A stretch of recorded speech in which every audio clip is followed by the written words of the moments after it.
What's up guys, welcome back to the channel. Today we have a new Whoop style review. This is a micro brushless 85 millimeters here. This is around 45 grams without the battery, the dry weight. And the total weight is under 60 grams with two 1S 300 milliamp batteries that come along with the pH 2.0 connectors. You can charge those on the eSheen 6-in-1 chargers, which I've told you guys about before. They'll run off a 4S 1300 battery in the field. They're really nice, and I think they're about $10 for the price of one of those. But it comes with a nice carbon frame on the bottom. This is different than the Anger version 2 that came out a few months ago. This one has the carbon fiber frame on the bottom, and this looks to be about 3 millimeter, which is nice. You also have pretty nice low profile motors on here, and they're different again than the Anger version. It has 8700 kV motors, and these are 1202s with 5 amp ESCs on this little quad. Now, what's different about this quad versus something like the Freestyle? Well, this one has a very fast flying profile. The tune on here is extremely smooth, but also extremely fast. If you're gonna ask me which one's faster, the Emax Freestyle 2 or the WASP 85X, it would be the WASP 85X, hands down all day long.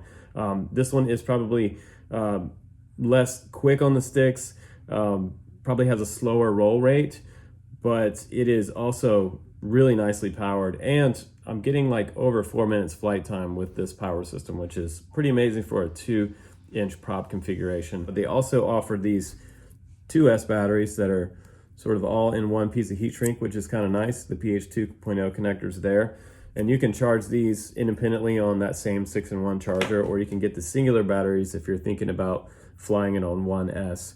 But also the camera looks okay. I'm not going to say it's the greatest camera in the world. It is around an 800 TVL camera. Also in the box, I got an extra canopy, which is cool, and you get some extra props as well. And I got this extra TPU, looks like another camera mount in here, some type of alternate camera mount. I'm not sure how I would go about using this, or you know what, actually this is not a camera mount, guys, folks. This is actually for your larger battery. So if you want to mount this on the bottom, so they give you two choices of battery support on the bottom of the quad. That's pretty cool. And I just used this one. You know what I did was I actually took one of these diatone mini straps and put it around like this through this single style battery case and just flipped it around like that, and then I put two 1S 450s on each side, so I was able to get a much longer flight time out of the 450s versus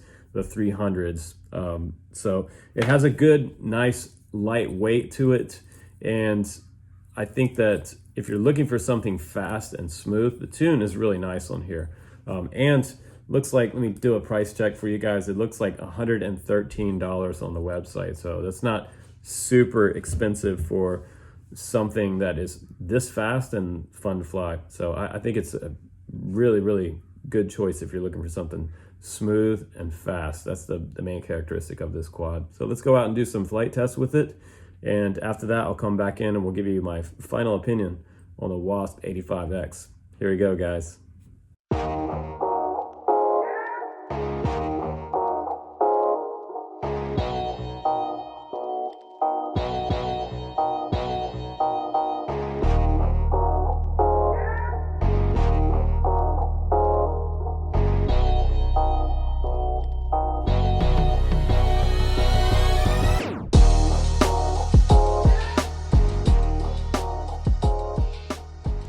So what do you guys think so far? The speed and the tune of this quad are actually really good. Geelang did a good job in tuning this quad and getting the vibe out of the camera and the oscillations from the motor and the 2-inch props.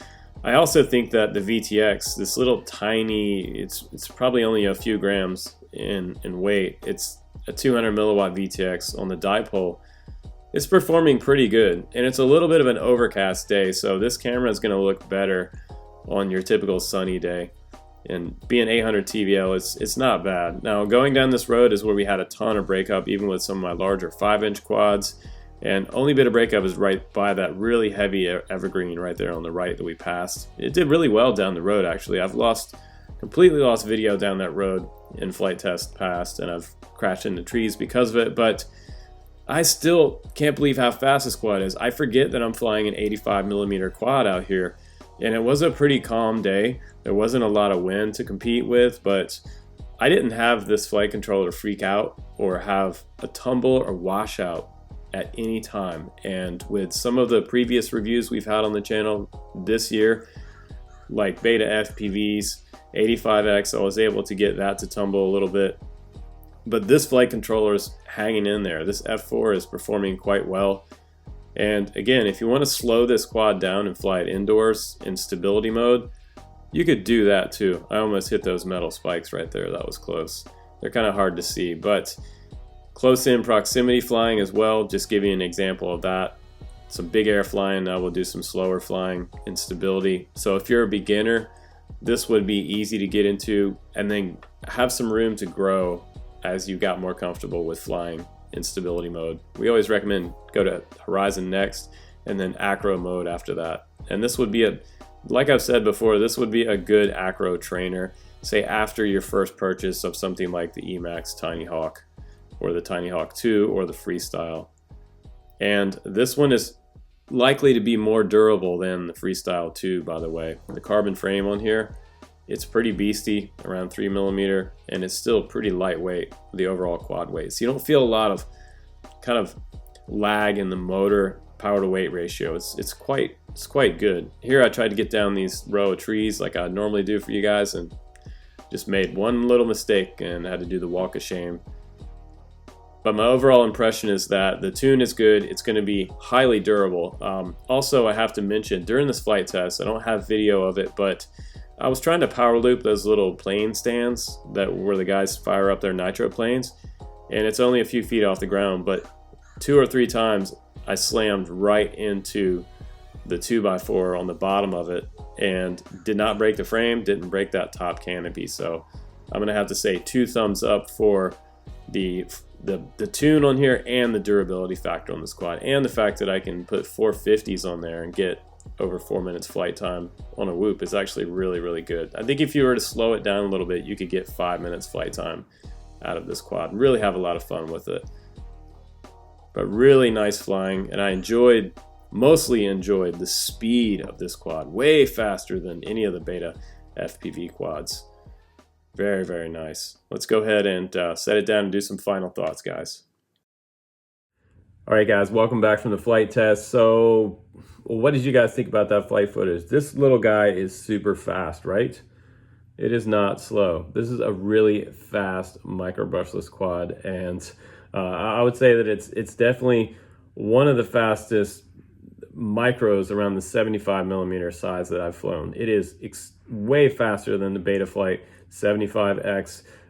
What they have going here with this power system actually happens to be quite beastier than some of the other 75X motors that we've seen. The 0802 or 03 motors, they don't hold a candle to these, and in a way I think these are more efficient, getting us over 4 minutes flight time with these motors. So just a little bit bigger, but also still super low profile and not really super high on the KV scale. So they kept the KV low enough to keep the flight time high, but also enough power to be able to freestyle this little quad if you want to. It'd be a great acro trainer if you're looking for something after, say, your first quad was something like a little Emax Tiny Hawk or something. This would be a blast to move up to for your next quad without going 3-inch. Some of you guys skip right to 3-inch, but I recommend starting out with something a little bit smaller like this. It'll just be a little bit more fun, and probably it'll handle more crashes than your typical 3-inch quad will.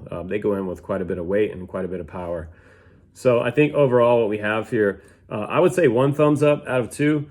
I'm not gonna give this one a full 5 stars. I think that maybe the canopy could be maybe just a little bit thicker, but I know they were trying to keep the weight down on this camera and this housing setup. I like that they have 200 milliwatt on here as well. I think that's great for you guys. The video reception didn't seem to be bad at all. I also like that they use bolts on top of these props because we have no problems with the props flying off. But I think the stock props that it came with are actually pretty good. They are 2x2, by the way, and 3 bolts on the bottom holding each motor on, and they are little tiny Phillips head bolts on there. And I think the power to weight ratio on here is like through the roof. It must be 10-to-1 on here. It's really fast, light, and agile. So good tune, looks durable as all hell, and flies nice. So you can check these guys out in the link below. There's various different quad offerings available from Geelang right now. There's the WASP 85X. There is the Anger 75X version 2, by the way, that's out. And they have the Lightning 120X that you guys have seen on my channel before. I did a review on that one. Thanks again for watching, guys. I'm Justin Davis. Do take care, be safe out there, and stay in your yard and fly during all this crazy COVID stuff going on. Take care, guys. I'll see you on the next one.